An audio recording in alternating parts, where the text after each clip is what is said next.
waxaa la dawtaan video nin masriya professor soo dhigay oo la yiraahdo magaciisa Dr. Sabri. muxuu ka hadlayaa? wuxuu ka hadlay inay hadda ka hor boqorada Punt boqora Xadiyo ayeydeen inay aaday Masar si isku daaweyso, waxaana ka codsaday inay timaado Hatshepsut baa warqad barda la yiraahdo. I think waa dhirta miisaan lagu qori jiray Soomaaliya oo ka baxa kaalay oo inaad isdaawe baba lagu qoray. طبعا waxyaalaha taariikhiga waxa kamid ahaa in Hatshepsut iyo Xadiyo ma kaliya inay ilma adeer yihiin, even Hatshepsut hooyadeed waxay ahayd boqorad ama royal family ka tirsanaa the land of the Punt. fa ilma adeerna way noqon karaan, habareerna way u tahay. يعني Hatshepsut laftirkeeda waa la dhalay, وحتى markuu aabaha Hatshepsut uu doonayay hooyadeed from Punt uu ka doonay arooskoodana halkaas iyo xagga uu ka dhacay labada dhinac.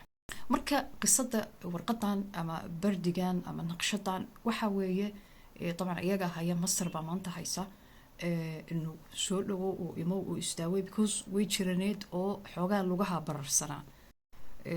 taasna xataa waxaa la arki karaa sawiradeeda oo naqshad ahaan meesha adeer baxri madxafka loo yaqaano Hatshepsut dhisatay. kadibna calaaqadaha Punt oo anaga ah iyo qolooyinka masaarida qadiimka Fircawn loo yaqaano calaaqadahooda diblomaasiga horay buu socday. taas markay dhalisay hadhow Fircawnada inay exploration ka samayso India Ocean, yani inay halkaas xataa xadaaradaha kale contact samayso sida Hindida sida Chinese-ka oo yani لأن فرعين مرقود وحي كمش مصنعين دقالة النورسكا وحي لدقالة جرين غريكا رومان قلوينكا ميدل إيست دقان أما بريقا دحي حضاراتها سي آد اسكو هيسان جرين مركا واجي Hatshepsut دقالة دوالغا نستي ودينا عن ساوث بلسو آداقي بيسنس يا علاقة دبلوماسية. أنا كنا واحا اهم very rich، أنا واحا كنا نعمل استراتيجية marka halkaas bay kamaan hawshooda ka bilaabeen oo Indian Ocean ama محيط الهندي لو يقانو بحق سي آدي جرين وأنك علاقتهني بحتى كعاوني إنا ميلهاس كاران. أعظم ملكة من ملكات مصر الملكة حتشبسوت، اسم يتردد في العالم كله. معبد من أهم معابد اللي بنشوفه في حياتنا، روعة وجمال معابد الدنيا كلها معبد حتشبسوت. رسومات على المعبد ده يعني الحقيقة هي رسومات تحكي تاريخ ليس له مثيل في العالم، سمي بالتاريخ الأعظم تاريخ مصر. لما يجي نشوف ايه اللي عملته حتشبسوت في تاريخ حكمها لمصر، هي اختارت ان مصر تكون مرسلة للحضارة المصرية الى العالم الخارجي. كان ليها زيارات كتير قوي لبلاد بونت وصداقات لبلاد بونت اللي هي الصومال حاليا. كانت بلاد منتعشة حضاريا نوعا ما، لها ملكة ولها شكل كيان. تخيلوا ملكة بونت كانت بتبجل الملكة حتشبسوت، كان عندها مشكلة كبيرة جدا أرسلتها في بردية إلى الملكة العظيمة المصرية لتطور الطب في مصر اللا نهائي اللي إحنا لحد النهاردة بنعجز أمام هذا العلم الحديث اللي في مصر، وتطلب منها إنها تيجي مصر وتتعالج من مرض اسمه داء الفيل، اللي هو الجسم بيتضخم زيادة عن اللزوم والغدد الليمفاوية والأوردة الليمفاوية بيبقى فيها ميكروبة وبتؤدي إلى هذا المرض. الحقيقة كان لها بترحب بوجودها في مصر، وقام الأطباء المصريين بعلاج هذه الملكة من داء الفيل.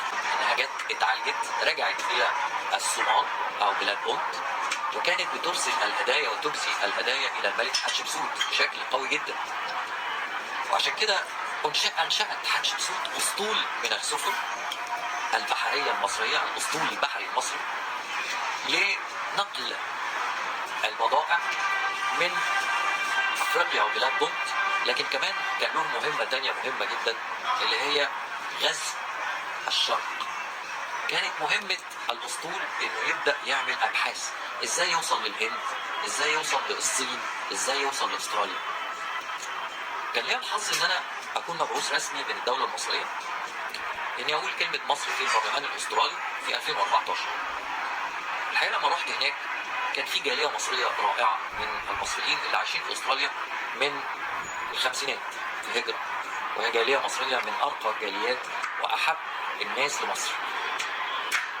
لما الجاليه المصريه دي في استقبالي قالوا لي ده احنا عندنا كهوف في سيدني في استراليا فيها رسومات فرعونيه وبيتحدثوا عليها على مستوى اهل استراليا بس مش بشكل اللي المفروض يكون العالم كله يعرفه.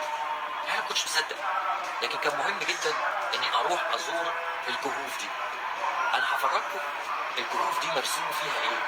مرسوم فيها نفس الرسومات الهيروغليفيه الفرعونيه اللي موجوده في مصر، انوبيس، الالهه حتى المصريه، آلهة الشمس، النجوم. الحقيقه انا كنت يعني في سعاده وحزن ان من اكتشف استراليا والصين والهند وهذا الممر الكبير ده كله هي الملكه حتشبسوت. ونلتقي بعد الفاصل.